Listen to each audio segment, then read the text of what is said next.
जीवनानंद परम सिद्ध भगवान की, वर्तमान शासन नायक 1008 महावीर भगवान की, परम पूजाचार्य भगवान कुंज कुंद स्वामी की, परम पूजाचार्य भगवान विशुद्ध सागर जी महाराज की, 3,9 करोड़ महाराजों की, अहिंसामय विश्व जैन धर्म की।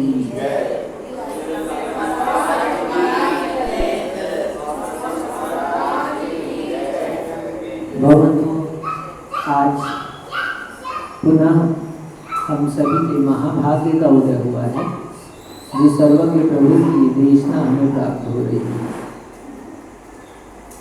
आज आप सभी लोगों के पुण्य का उदय है। आपको साक्षात मोक्ष मार्ग देखने का अवसर मिला।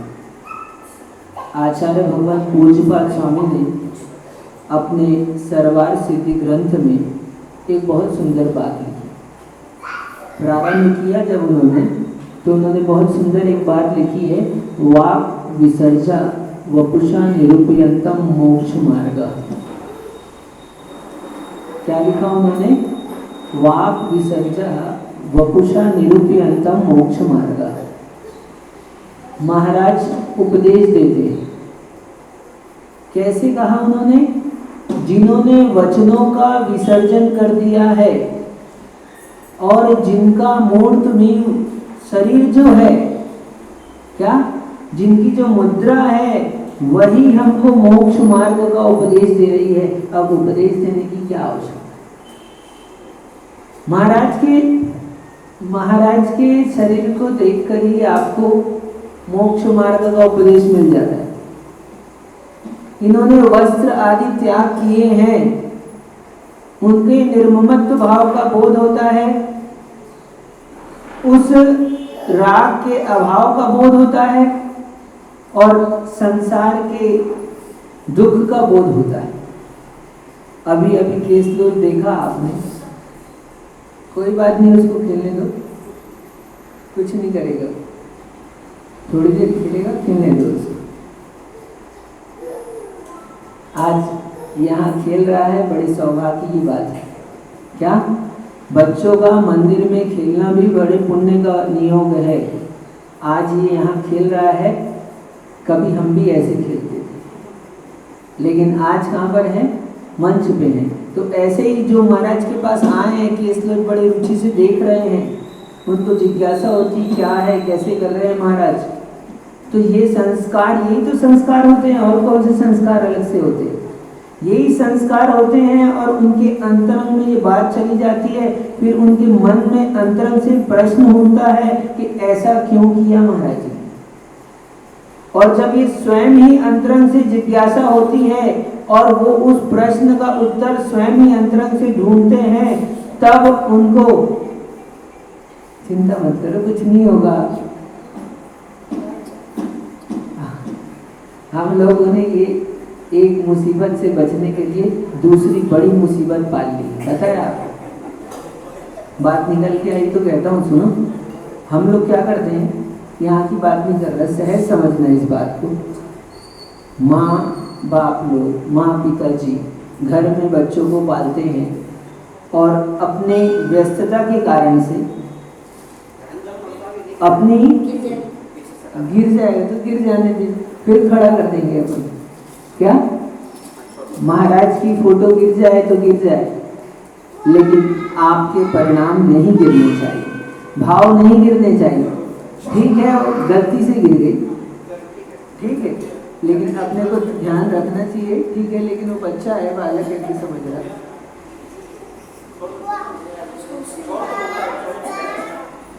वो बोल रहा है कि हमको आचार्य जी के चरणों में जाना है। देखो,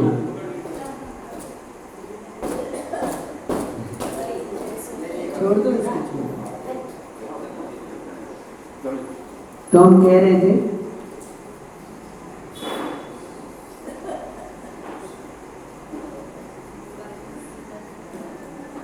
एक बात समझना, देखो बीच में कहते हैं हमारा,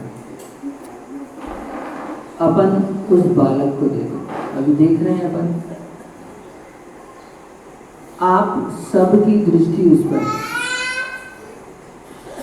और आप सब उसकी हरकतें देख रहे हैं, लेकिन वो बहुत बेफिक्र है। क्या वो बिल्कुल भी आपके ऊपर दृष्टिपात नहीं किए हुए और बिल्कुल भी आपकी बात नहीं सुन रहा, वो अपनी मस्ती में है। ये होता है ध्यान। क्या होता है? ये होता है ध्यान। अब आपको कितना भी कष्ट हो, आपको कितनी भी तकलीफ हो, लेकिन उसको आपकी तकलीफ से कोई तकलीफ नहीं है। समझ लिया? क्या आप कितनी भी चिंता करें अध्यक्ष जी, आप कितना भी बात करें, आप कितना भी टोकें, लेकिन वो अपने में है। अभी अभी आप लोग केस लोच देख रहे थे और सोच रहे होंगे क्या महाराज को दर्द नहीं हो रहा? हाँ, हम लोग एक बाल खींचते हैं तो कैसा लगता है? कोई हमारा बाल पकड़ ले तो जान निकल जाती है। क्या कहते हैं अपन लोग, है ना? तो महाराज को कष्ट नहीं हो रहा क्या? महाराज को दर्द नहीं हो रहा क्या? लेकिन दर्द होने के बाद भी ये है भेद विज्ञान। जैसे ये बालक भेद विज्ञान से जी रहा है, हाँ, जैसे ये बालक भेद विज्ञान से जी रहा है, ऐसे वो भेद विज्ञान चल रहा है, बस अंदर थोड़ा सा है। ये इसको आप किसी से मतलब नहीं है। आपके भीतर क्या चल रहा है वो अपने में है, आपके भीतर जो चल रहा है वो आप में चल रहा है। ऐसे ही एक योगी जो होता है अपने शरीर को अपने से भिन्न देखता है, और अब जो कुछ भी शरीर में चल रहा होता है वो शरीर में ही हो रहा होता है, वो मेरे में नहीं हो रहा। ऐसी उसकी दृढ़ श्रद्धा है, और ऐसी श्रद्धा के बल पर ही वो केस लोच का कार्य हो पाता है। क्या? जो भी परिणमन है वो शरीर का शरीर में चल रहा है, मेरे में नहीं चल रहा।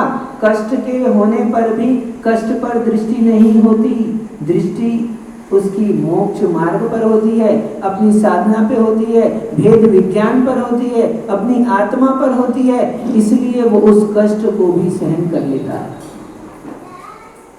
संसार के लोग भी कष्ट सहन करते हैं, सहन करते हो कि नहीं? हम आचार्य भगवान जी कहते थे, और कई जगह आपने सुना होगा, मुनियों के कितने परिचय होते हैं? मुनियों के 22 परिचय होते हैं, और श्रावकों के कितने परिचय होते हैं? 22,000। कितने होते हैं? 22,000।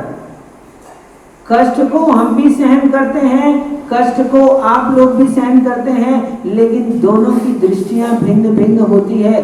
इसलिए एक कष्ट को सहन करके पाप का बंध करता है, और एक कष्ट को सहन करके पाप का क्षय करता है। कम तपस्या नहीं करते ये श्रावक, सामान्य जन। अभी हम विहार करके आ रहे थे तो कड़कती धूप थी, समझ भी थी कि नहीं थी? तीव्र धूप थी, और आप लोगों ने तो हमारे ऊपर में छाता भी लगा दिया था। हम छाते की छांव में आ रहे थे कि नहीं आ रहे थे? लेकिन उसी धूप में हम लोगों की दृष्टि गई खेत पर, और खेत पर एक किसान 2 बैल को जोत कर बांधे हुए था और हल जोत रहा था। वो धूप उसको नहीं लग रही थी क्या? हाँ, लग रही थी ना? वो धूप लग रही थी, और मिट्टी में उसके पैर सने थे, पानी में, कीचड़ में, पूरे खेत में उसके, हाँ, पूरे वस्त्रों में भी मिट्टी सनी थी, ऊपर भी मिट्टी थी और पैरों में भी मिट्टी लगी हुई थी, लेकिन फिर भी वो उस कष्ट को सहन कर रहा था। क्यों? उसको कुछ लाभ दिख रहा है, उसको भविष्य में आने वाली फसल दिख रही है। यदि उसको फसल ना दिखे तो किसी की ताकत नहीं है कि उससे खेत में काम करा सके। क्या प्रवीण भैया, उसको कुछ दिखता है लाभ, ये तो कष्ट कम है। पूछो एक माता से कितना सहन करती है। हाँ संजय भैया, पूछना एक माता से कितना कष्ट सहन करती है। यदि मैं आपको कहूं एक ईंट आप अपने पेट में बांध लो, क्या करो? आज प्रयोग करके देखना, ज्यादा समय नहीं, थोड़ी देर के लिए एक ईंट अपने पेट में बांधकर आप उस बात का अनुभव करना। फिर भी वो अनुभव नहीं आ सकता, लेकिन एक थोड़े रूप में आपको मैं बाहरी रूप में बता रहा हूं कि उसके कष्ट को आप सुनो, आप समझो उस कष्ट को। क्या कि कैसे 9 महीने तक एक बच्चे को गर्भ में रखी रहती है और उस बच्चे को कष्ट ना हो इसलिए अपना खान पान सब कुछ बदल देती है। सहन करती है कि नहीं करती? कम कष्ट होता है क्या? शरीर में पीड़ा होती है कि नहीं होती? होती है, सहन करती है। क्यों करती है? क्योंकि भगवान महावीर की परंपरा आगे चलेगी, हमारा वंश आगे चलेगा, आगे उसको संतान दिखती है, पुत्र दिखता है, तो वो इस कष्ट को सहन करती है। ऐसे ही एक योगी भी कष्ट को सहन करता है, उसको आगे कुछ दिख रहा होता है। मैंने कहा हम भी कष्ट को सहन करते हैं, आप भी कष्ट को सहन करते हैं, लेकिन आप जब कष्ट को सहन करते हैं तो उसमें यदि लोभ कषाय होती है तो आप पाप का बंद करते हैं, और हम कष्ट को सहन करते हैं उसमें साम्य भाव होता है तो पाप का क्षय होता है। साधु के पास 22 परिचय है, श्रावक के पास 22,000 परिचय है। हर एक समय आप कष्ट में रहते हो, कष्ट सहन करते हो, लेकिन आपके कष्टों को कोई तपस्या नहीं कहता। क्या? आपके कष्टों को कोई तपस्या नहीं कहता और साधु के कष्टों को तपस्या कहते हैं। बस इतना सा अंतर है। किस बात का अंतर है? किस बात का अंतर है? साधु के कष्ट को तपस्या कहते हैं और आपके कष्ट को कोई तपस्या नहीं कहता, लेकिन देखा जाए तो कष्ट आपके भी है और देखा जाए तो कष्ट साधु के भी है। एक हलवाई होता है, अपनी दुकान में भट्टी के सामने कितनी देर खड़े रहता है? हाँ क्यों संजय पे कितनी देर खड़े रहता है? दिन भर वो भट्टी के सामने खड़े रहता है और कि अग्नि की लपटों को सहन करता है, उष्णता को सहन करता है। आप दुकान में बैठते हो तो कितनी देर बैठे रहते हो एक आसन में? हाँ बैठे रहते हो कि नहीं बैठे रहते? अच्छा दुकान में छोड़ो, इन माताओं से पूछो, गाड़ी में जाते हो आप तो गाड़ी में कितने आसन बदलते हो बताओ? हाँ, और 5-6 घंटे का सफर है तो बैठे रहते हो कि नहीं बैठे रहते? वो भी एक आसन में बैठे रहने की तपस्या है। लेकिन आपके द्वारा जितना भी शारीरिक कष्ट सहा जाता है वो सब पाप बंध का कारण होता है, क्योंकि आपकी दृष्टि कहाँ होती है? आपकी दृष्टि अपनी सुख सुविधाओं पर होती है, आपकी दृष्टि आने वाले लाभ पर होती है, आपकी दृष्टि भोग पर होती है। इसलिए आपके द्वारा सहा गया कष्ट तपस्या नहीं कहलाता। और साधु की दृष्टि कोई लाभ नहीं पर होती। क्या कोई लाभ होगा मुझको? केस लॉन्च करने से क्या लाभ होगा? बोलो क्या लाभ होगा? संजय भैया बोलते हैं फोटो खींची जाएगी। हाँ अरे फोटो की चिंता नहीं होती साधु को। और ये केस लो इसका फोटो खींचते हो ना आप, ये साधु के मन में क्या होता है बताएं आपको? साधु ये जो फोटो खींचा जा रहा है ये किसका फोटो है? हमारा फोटो है। हमारा फोटो खींच सकते हो आप? हाँ, हमारे फोटो खींचने की ताकत किसी में नहीं है, केवल एक भगवान को छोड़ दो। क्या हमारा फोटो किसके ज्ञान में दिखता है? सर्वज्ञ के ज्ञान में अमित प्रिय दिखता है। बाकी आप ये इतना फोटो वोटो लगा लो किसी का, कोई फोटो की वैल्यू नहीं होती है। ये फोटो हमारा नहीं होता है, ये तो शरीर का फोटो है। आज ऐसा दिख रहा है, कल कैसा दिखेगा कोई पता नहीं। और तो और आप स्वयं भी जिसको अपना फोटो कहते हो ना, अभी थोड़े ही दिन के बाद में, अभी ये चलो हम आपका फोटो यहाँ पर लगाते हैं, लेकिन बचपन का लगा दें तो आप मानोगे, तैयार हो जाओगे। अध्यक्ष जी, अभी यहाँ पर मान लो अभी पंचों का फोटो लगाया जा रहा है, और पंच हैं, अध्यक्ष है, मंत्री है, कोषाध्यक्ष है, जो कोई भी है अमित भैया, आप कहना आप लोगों का यहाँ पर फोटो लगाया जाएगा, लेकिन एक थोड़ा सा अंतर है, आपका बचपन का फोटो चाहिए हमको। हाँ, आपके बचपन का फोटो लगाएंगे, आपका अभी का फोटो नहीं लगा रहे। अब बोलो क्या होगा? हाँ, कितना आनंद आएगा उस फोटो से? कितना आनंद आएगा? कौन पहचानेगा? अध्यक्ष है, कौन पहचानेगा? नहीं पहचानेगा। ठीक है, तो हमको हमारा ही फोटो पसंद नहीं आता, हमको हमारा ही फोटो पसंद नहीं आता। ये फोटो की बात कर रहे हैं, ये फोटो पर्याय का होता है। आज जो रूप दिख रहा है, क्षण मात्र में ये रूप बदल जाता है। आपने शुभम चक्रवर्ती की कथा सुनी होगी, सुनिए? हाँ, नहीं सुनी? सुनी है कि नहीं सुनी? सुनी होगी। इतना सुंदर उसका रूप था कि उसके रूप की चर्चा स्वर्ग में हुई। देवता लोग भी कह रहे थे कि इससे सुंदर जगत में कोई नहीं है। और ऐसी चर्चा जब हुई तो उतरकर देवताओं को सहन नहीं हुआ। होता है ना, हमारे सामने किसी की प्रशंसा हो जाए तो हमको सहन होता है क्या? अंतरंग से बोलना बड़ा मुश्किल होता है।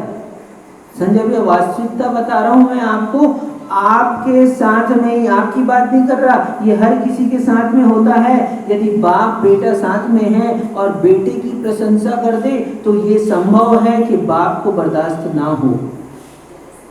आश्चर्य मत समझना इस बात को।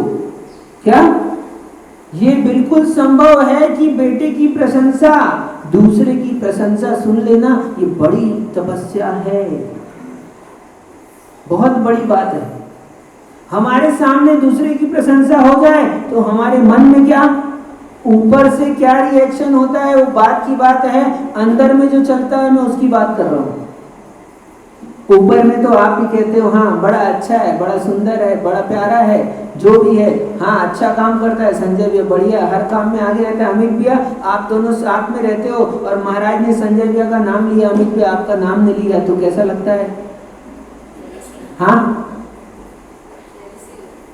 देखो आपको क्या लगता है, ये आपकी बात नहीं कर रहा, मैं सामान्य बात कर रहा हूं। होता है ये जीव के, आप कहोगे स्वभाव में है, लेकिन ये विभाव स्वभाव में है। ईर्ष्या का भाव अंतरंग में किस क्षण पैदा हो जाए कोई पता नहीं चलता। क्षण मात्र में भाव कैसे हो जाते हैं? हाँ, कोई हमारे सामने दूसरे की प्रशंसा करे,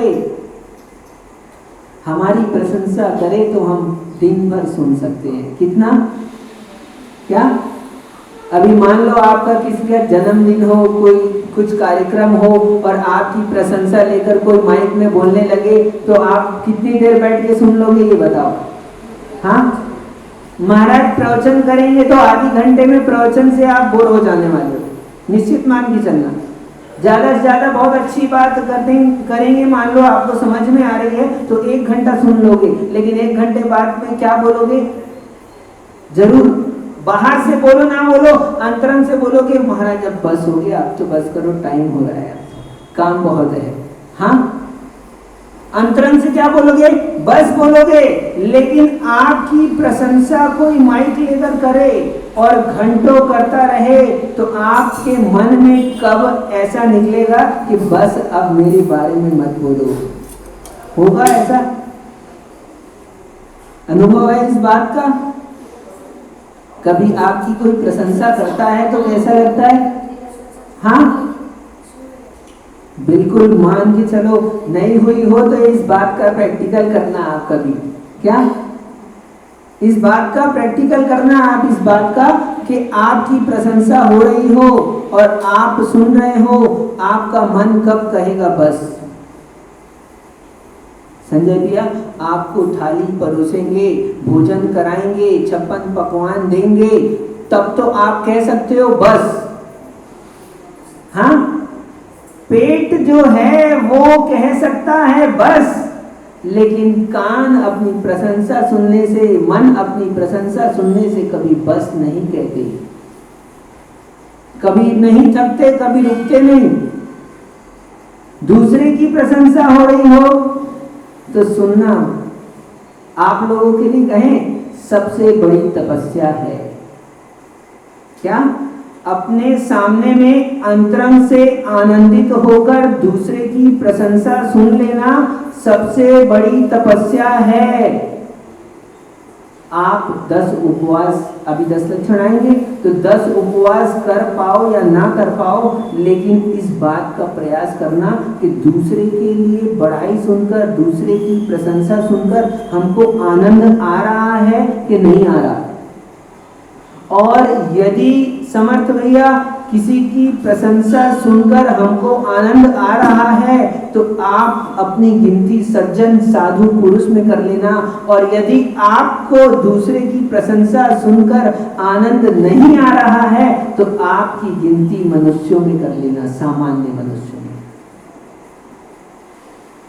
कोई किसी दूसरे को मत देखना। मैंने कल कहा था आपसे हमारे प्रवचन किसके लिए है? बोले महाराज आप ही के लिए है ना? किसके लिए है बेटा प्रवचन?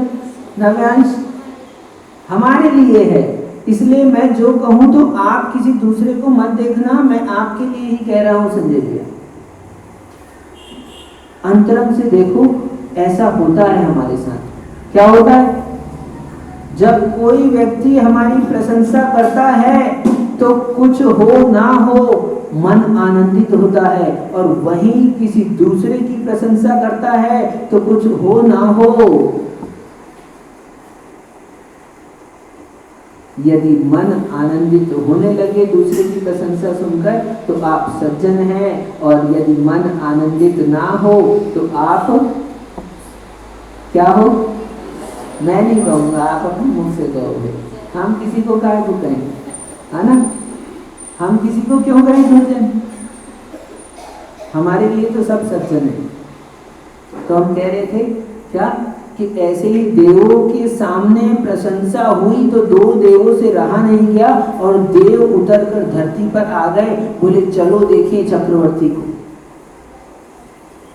तो चक्रवर्ती स्नान कर रहा था और उस समय में वस्त्र आभूषण नहीं पहने था, स्नान कर रहा था, और देव पहुंच गए, और देव देख के उसके रूप को आश्चर्यचकित हो गए कि इतना सुंदर। वास्तव में जो ऊपर स्वर्ग में चर्चा हो रही थी वो किंचित भी कम नहीं थी। मतलब जो चर्चा हो रही थी उसके रूप की वो किंचित भी झूठ नहीं थी, सत्य थी।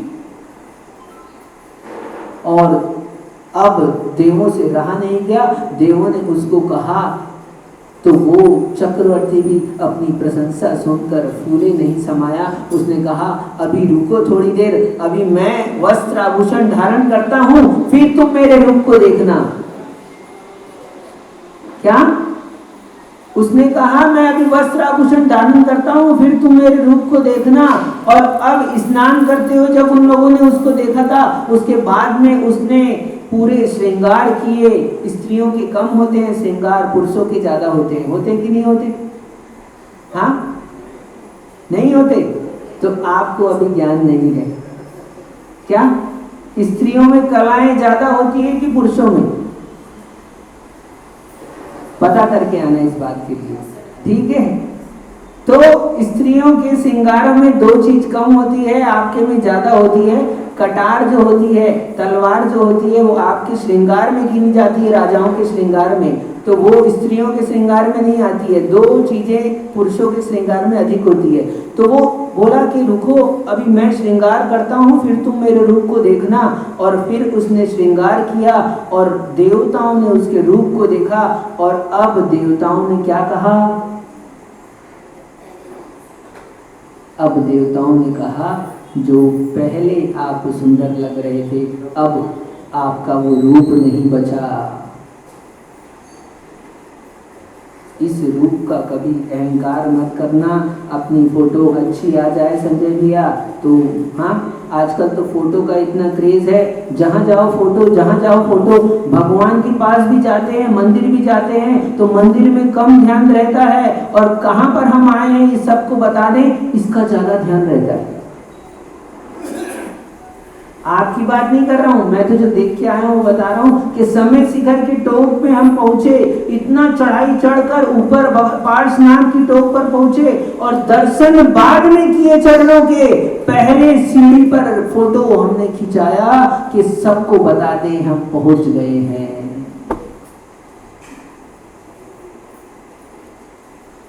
हर एक बात पर फोटो खींचने की बहुत बुरी आदत हो गई हमारी। क्या पहले फोटो नहीं खींचते थे, मंदिर में जाते थे तो 5 ही मिनट भले आप रुके हो, लेकिन भगवान के दर्शन तो हो जाते थे। और आज आप मंदिर में जाते हो, भगवान के दर्शन होते हैं कि नहीं होते ये आपको मालूम है, मुझे नहीं पता। होते हैं, होने वाले को हो जाते हैं, लेकिन सोचो कितनी देर रहते हैं और कितनी देर दर्शन होते हैं। हर जगह फोटो खींचने की आदत, इसको थोड़ा बदलो, नहीं तो बहुत नुकसान होगा इससे हमारा। क्या? और हर जगह वीडियो कॉल, महाराज को भी इतना परेशान कर दिया है लोगों ने। अब महाराज जी बोले तो क्या बोले, हाँ, हर समय लोग आहार कर रहे हैं तो वहां, विहार कर रहे हैं तो वहां, और तो और निहार कर रहे हैं तो वहां भी पहुंच जाए, इनका बस चले तो। हाँ, गोमटेश की बात है, गोमटेश में विदेशी लोग आते हैं, तो सुबह के समय सब पूरा संघ जाता था शुद्धि के लिए। तो एक विदेशी व्यक्ति, अब आचार्य आगे जाते हैं तो आचार्य के साथ में हम लोग पहले रहते हैं, फिर शुद्धि के लिए आगे जाते हैं। तो एक विदेशी व्यक्ति पीछे लग गया, बोले इनकी फोटो लेना है आज आचार्य भगवान की। अब उसको वो सोचा कि कहीं जाएंगे, जो भी है उसको नहीं पता होगा, जो भी पता हो या ना पता हो, तो वो अब वो लग गया पीछे। आचार्य जी जैसे तैसे पहुंचे, चट्टानों के पीछे, पहाड़ी के पीछे पहुंचे, और वो कहीं घूम घाम के फिर आ जाए। अब आचार्य जी ने देखा, अरे, फिर आचार्य जी और आगे गए, ऐसे आगे आगे आगे आगे करके आधी घंटा हो गया, आचार्य जी को घूमना पड़ा पूरा। तो लोगों को चैन नहीं है फोटो खींचने से, हर जगह फोटो खींचने पहुंच जाते, हर जगह फोटो। किसका खींचता है फोटो? हाँ, किसका फोटो खींचता है? हमारा फोटो खींचता है, लेकिन हमारी शरीर में कितनी आत्मबुद्धि है देखो। क्या ये केस लोच की पीड़ा कैसे सहन कर रहे हैं महाराज, ये मैं आपको बता रहा हूं। क्या एक हमारी देखो शरीर में आत्मबुद्धि, ये शरीर के रूप को, बाहर के शरीर के श्रृंगार को ही हम अपना मानते हैं और अपने स्वरूप को नहीं जानते हैं।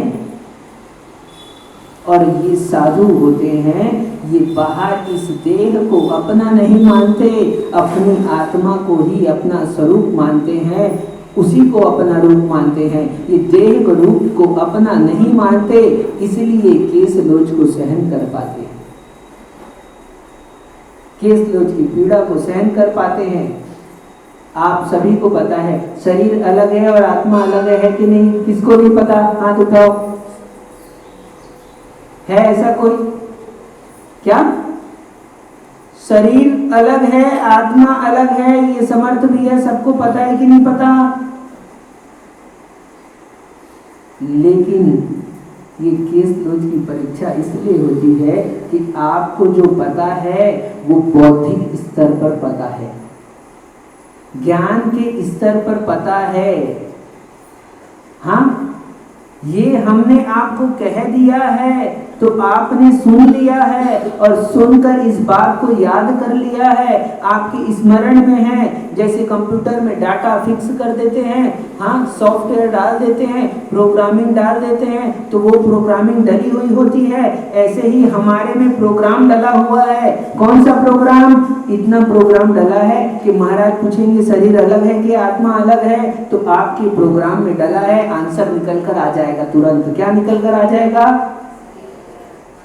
शरीर अलग है और आत्मा अलग है। अब लेकिन उस कंप्यूटर को कितना पता है?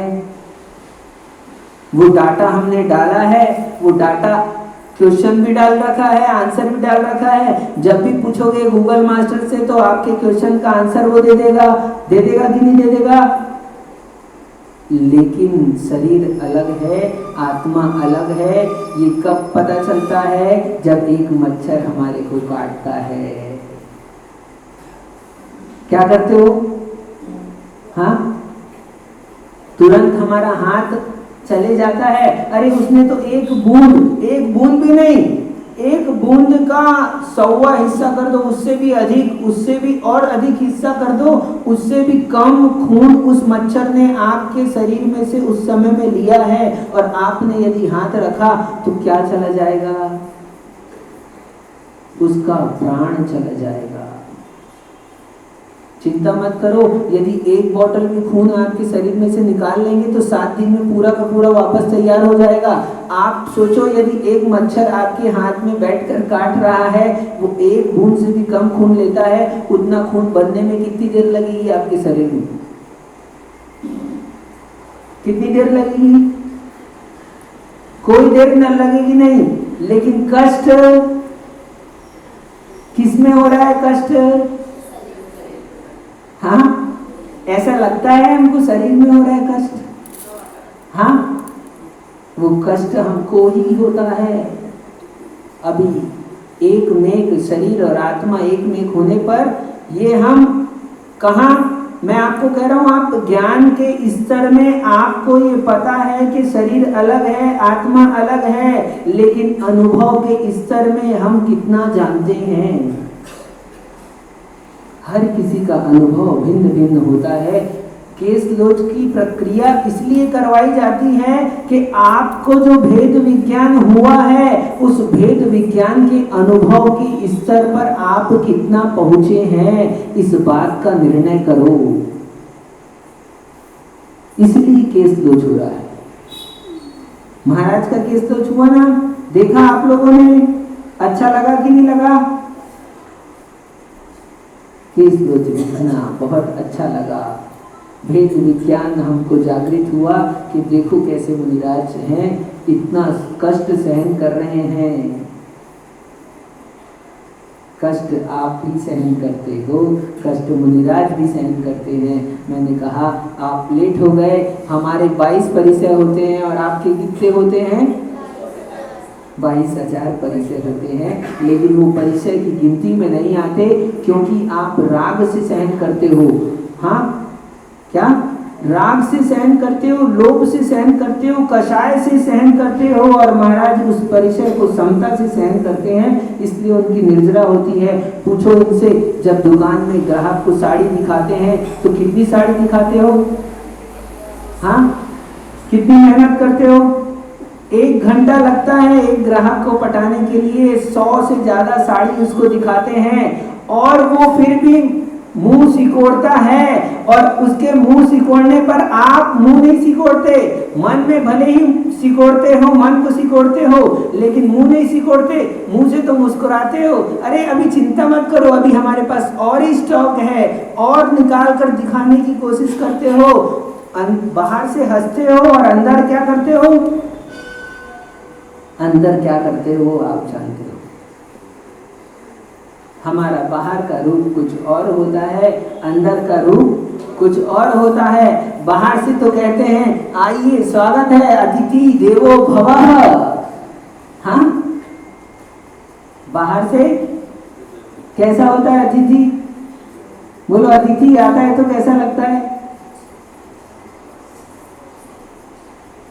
ये किसी व्यक्ति की बात नहीं कर रहा हूं, ये समझने की बात है कि हमारी स्थिति क्या है। क्या बता रहे हैं हम? हमारी स्थिति क्या है,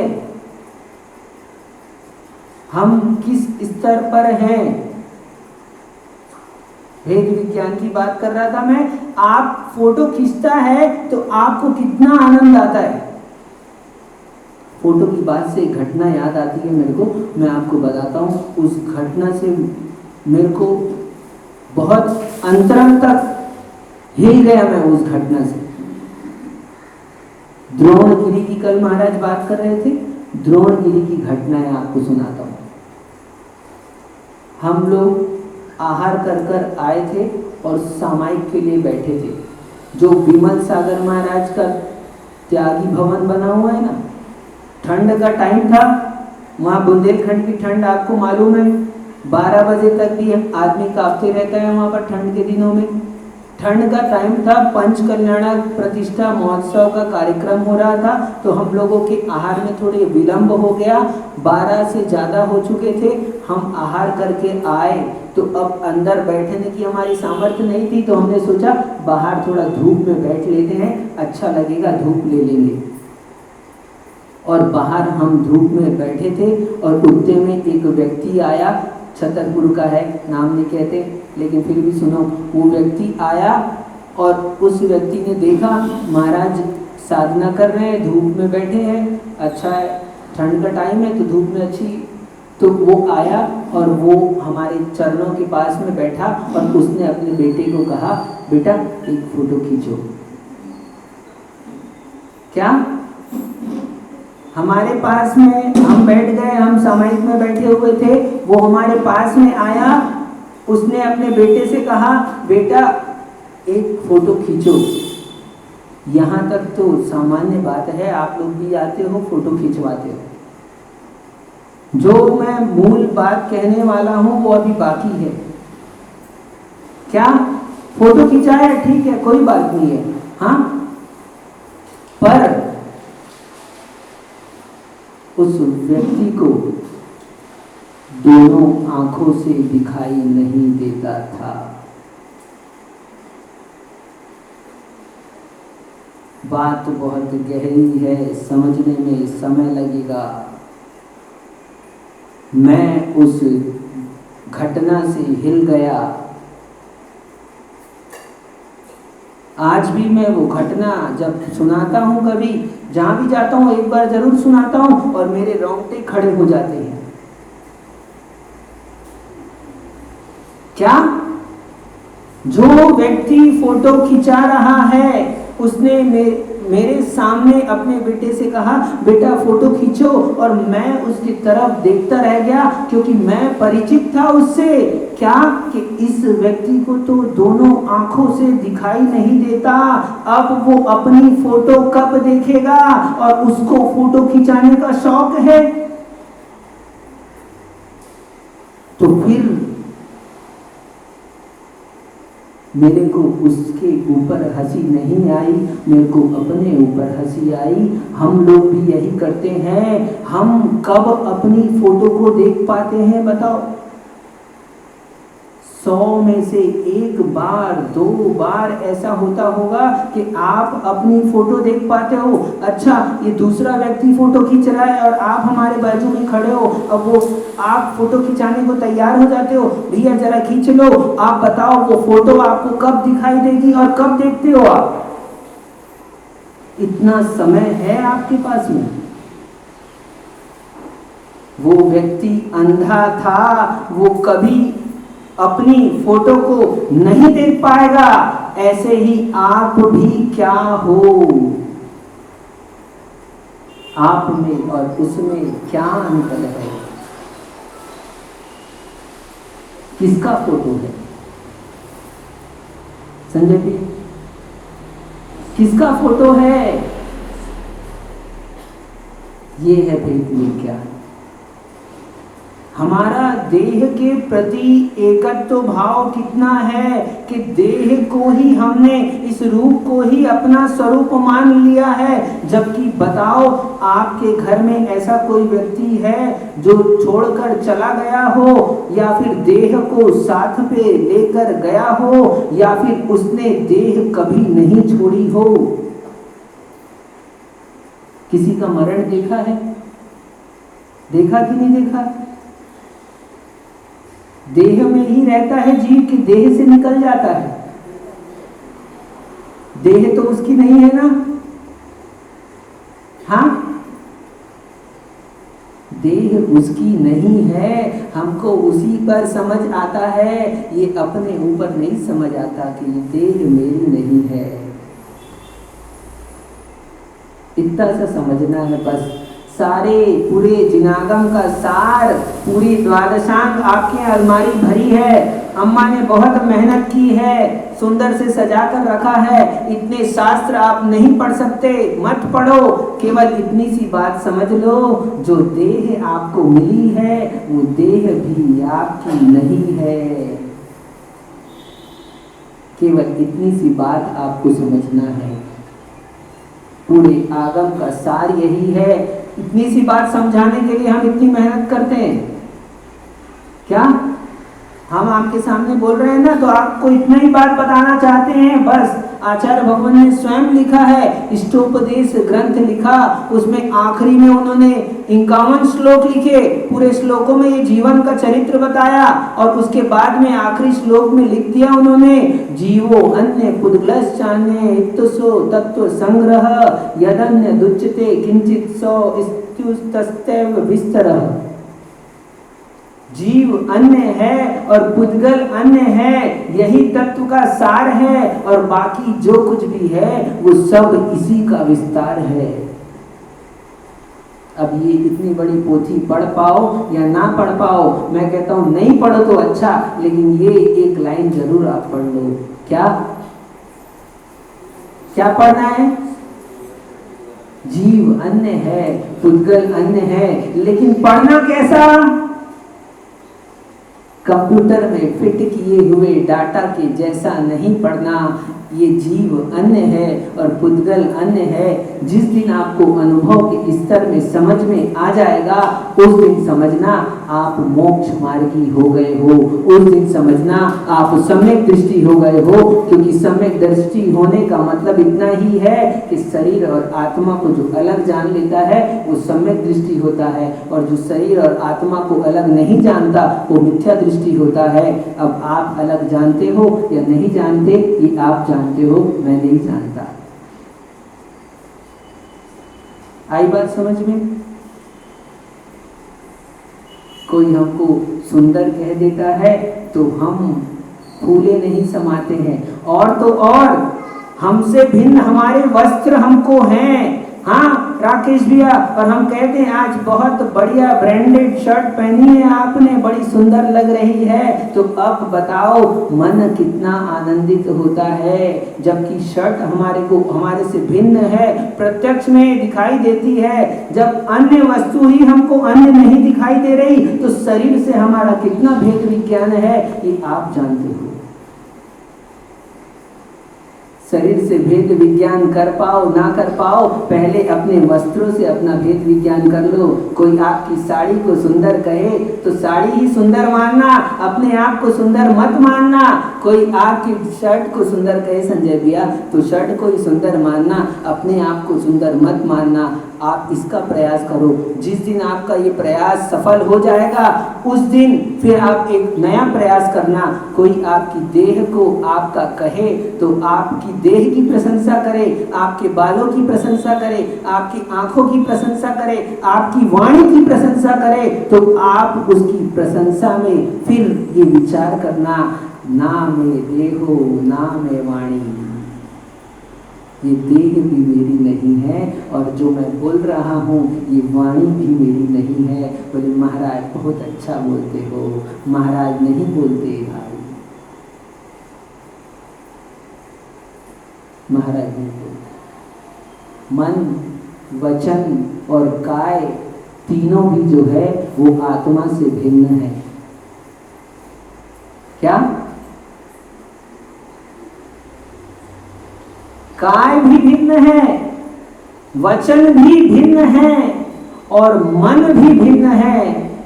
ये भिन्नता बहुत गहरी है, समझने में थोड़ा समय लगता है और समझने के बाद में अनुभव में लाने में और ज्यादा समय लगता है, और कहो पूरा जीवन लग जाए। कितना?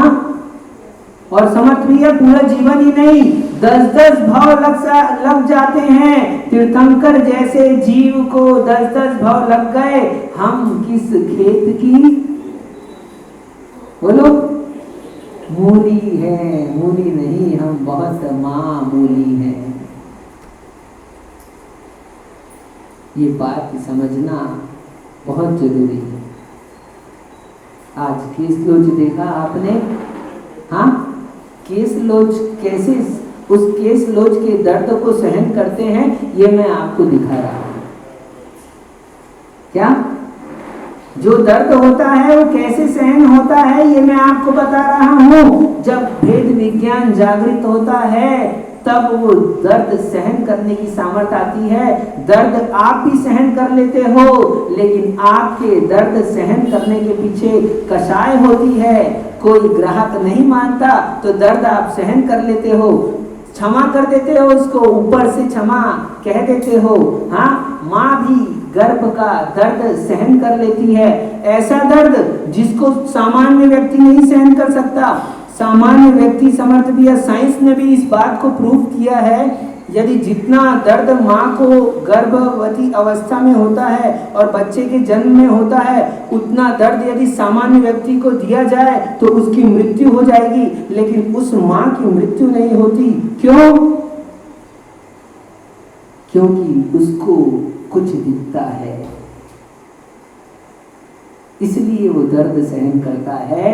आपको पुत्र दिखता है, आपको संतान दिखती है, आपको अपना वंश दिखता है, इन निर्ग्रंथों को मोक्ष मार्ग दिखता है, भविष्य में होने वाला इनको अपना निर्वाण दिखता है, इसलिए ये सब कुछ सहन कर लेते हैं।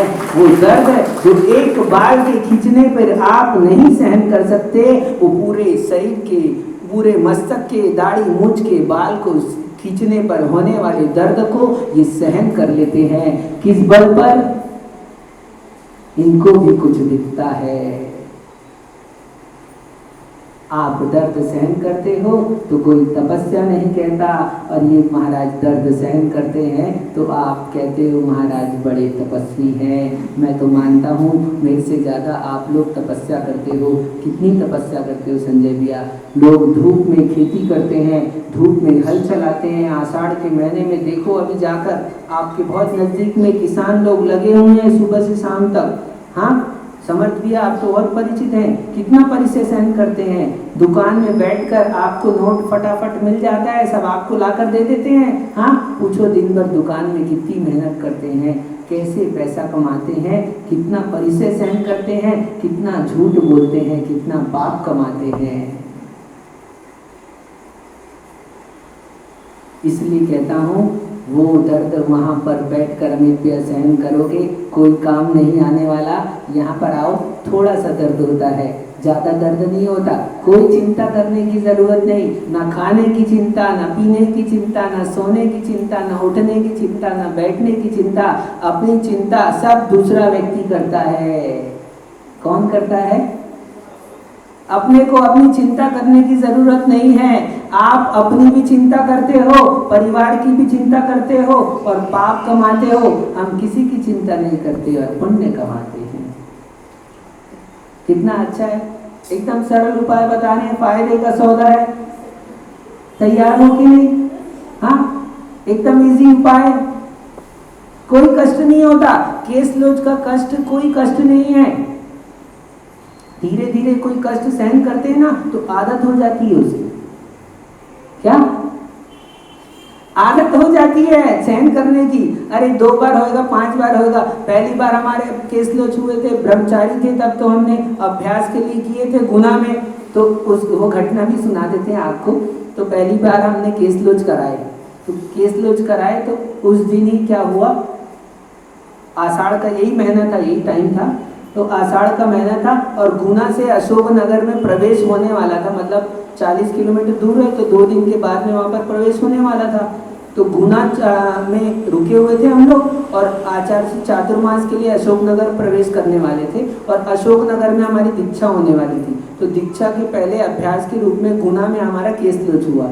तो जिस दिन केस लोच हुआ उस दिन विहार हुआ और जैसे ही विहार हुआ थोड़ी देर में पानी गिरने लगे और पानी गिरा तो मुझे ऐसा लगा कोई पत्थर मार रहा है। ओले, बड़े बड़े ओले हमारे सर में गिर रहे हैं, क्योंकि केस लोच कराकर हम पहली बार निकले थे। तो मैंने ऐसे सर पर हाथ में को रख लिया और महाराज मेरे को देखकर मुस्कुरा गए, बोले ये क्या हो रहा है। और जब पहली बार केस लोच किया था तो 7 दिन तक मैं सर को ऐसे रखकर सो नहीं पाया था। क्या? सर को ऐसे रखकर सो नहीं पाया था 7 दिन तक। लेकिन अब तो तुरंत कोई असर नहीं होता, तो केस लोच की पीड़ा ज़्यादा नहीं है। हाँ, ये बाहर शरीर के परिचय को सहन कर लेना आसान बात है, लेकिन मानसिक परिचय को अंतरंग से जो सहन कर लेता है, अभी मैंने आपको क्या कहा था, जैसे कोई दूसरे की प्रशंसा करता है ना, हाँ, तो अंदर में कैसा लगता है, कोई दूसरे की प्रशंसा करता है और अंदर में हम मुस्कुरा जाएं, तो बस ये सबसे बड़ी तपस्या है। तो केस लोच की तपस्या तो आप सहन कर लोगे, क्योंकि मुझको पता है जब आप इतना व्यापार धंधा और बाहर के परिचय को सहन कर सकते हो तो केस लोच तो सहन कर ही लोगे। लेकिन केस लोच के साथ साथ और दूसरी भी एक तपस्या है। आप सब लोग प्रयास करें अंतरंग से खुश होने का, अंतरंग से आह्लादित होने का। दूसरे की प्रशंसा हो तो अंतरंग से हमको भी प्रसन्नता आए, ऐसा आप प्रयास करो तो समझ लेना आप तपस्या के मार्ग पर हैं। और नहीं तो बाहर कितनी भी प्रशंसा होती रहे, आप आगे बढ़ोगे लेकिन अंतरंग से आप पीछे के पीछे रह जाओगे। इसलिए अंतरंग से आगे बढ़ना है, बाहर से नहीं। ठीक है, आपको समझ में आ गया होगा। केस लोच में ज़्यादा बोलो, हाँ, अरे अभी भी इतनी देर समझाने के बाद में भी, अरे पूरी मेहनत मेरी क्या गई भैंस पानी में, आप ही तो बोल रहे, बताओ। हाँ, इतनी देर मैंने आपके साथ मेहनत की, समझाया कि कोई कष्ट नहीं होता, फिर भी आप कह रहे हैं बहुत कष्ट है। बात समझ में नहीं आई है, समझने में देर लगेगा, अभी दिमाग में आई है। इसलिए जिस दिन आपके अनुभव में ये बात आ जाए कि शरीर अलग है, आत्मा अलग है, तो समझ लेना आप मोक्ष मार्गी हैं, आप भविष्य के भगवान हैं। वास्तव में कह रहा हूँ, ये मैं नहीं कह रहा, शास्त्रों में ये प्रमाण दिया है। जिस दिन आपको अनुभव से ये बात पता चल जाए कि शरीर अलग है, आत्मा अलग है, तो समझ लेना आप निश्चित तौर पर अर्ध पुद्गल परावर्तन से ज्यादा संसार में नहीं रह सकते। अधिक से अधिक कितना रहोगे? मात्र अर्ध पुद्गल परावर्तन, जो सागर में चुल्लू के बराबर होता है। सागर देखा है? हाँ, और चुल्लू में पानी कितना आता है? सागर और चुल्लू में कितना अंतर होता है? तो जिस दिन आपको अनुभव से ये बात समझ में आ जाएगी अध्यक्ष जी कि शरीर अलग है, आत्मा अलग है, तो समझ लेना सागर में चुल्लू बराबर हमारा संसार बचा है। अब हम भविष्य के भगवान हैं। किसी से पूछने मत जाना, किसी को बताने मत जाना, बस आप आनंद में लीन हो जाना कि क्योंकि आपको सिद्धत्व प्रकट होने वाला है। आप सभी को सिद्धत्व प्रकट हो, आप सभी को भेद विज्ञान जागृत हो और आप सभी के केस लोच हो। ऐसी मंगल भावनाओं के साथ कौन कौन चाहता है अपने केस लोच करवाना? वाह, चलो अध्यक्ष जी तैयार हो गए तो सब जने तैयार हो ही जाएंगे, है ना? ठीक है, तो आप सभी के केस लोच हो अमित भैया। ऐसी मंगल भावनाओं के साथ जब परम पूज्याचार्य भगवान विश्वेश्वर जी महाराज जी के